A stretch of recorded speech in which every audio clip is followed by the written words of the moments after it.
একজন প্রবাসী, যে কোনো একজন বিদেশিকে একবার জিজ্ঞাসা করো, ছেলে বাপ,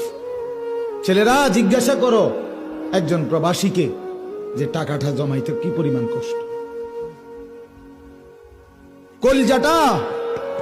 মাটিতে লাগিয়া যায়। আমি নিজে দেখছি তো অসংখ্যবার হজ উমরার মধ্যে কত মানুষ দেখলাম কি কষ্টে টাকা রোজগার করে, 12 ঘন্টা ডিউটি করে, 12 ঘন্টা টানা, ওইখানে কোনো ফাঁকিবাজি নেই। 12 ঘন্টা ডিউটির পরে হোটেলের নিচে, বিল্ডিং এর নিচে, আন্ডারগ্রাউন্ডে একটা রুমে 12 জন 14 জন একটা সাদ্দুর বিছাইয়া মাটিত শোয়, নিজেরা রাইন্দা খায়, নিজের জামা কাপড় নিজেরা ধোয়, একটা ট্যাবলেট। এক ছেলে একদিন আমারে কইতেছে, হুজুর আজ 11 বছর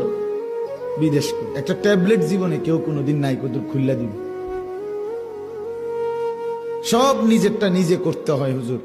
কত সময় জ্বরে মাথা ব্যথা, এই পাশ ওপাশ কাতরাই সারা রাত, বিবি নাই, সন্তান নাই, বাবা নাই, মা নাই, কেউ যে একটু আদর করে হাত বুলায় দিব